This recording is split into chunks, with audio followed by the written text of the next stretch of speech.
মুখ্য বনপাল পশ্চিম চক্র, তিনি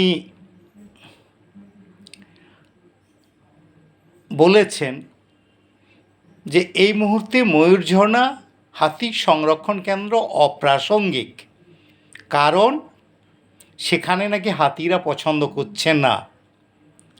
তাকে নাকি টেলিফোন করে, মোবাইলে SMS করে, হোয়াটসঅ্যাপ করে হাতিরা জানিয়েছেন।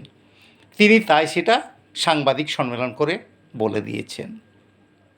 সবই তো বুঝলাম, মুখ্য বনপাল সিঙ্গারাম হিসাব তো পাঠিয়েছেন কেন্দ্র সরকারকে যে কোটি কোটি টাকা খরচ করা হয়েছে।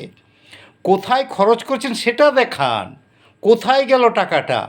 মনে রাখবেন, নতুন মুখ্যমন্ত্রী বলেছে হিসাব নেওয়া হবে, হিসাবটা তৈরি করুন এবং দেখা হবে হিসাব চাওয়া জায়গাতেই।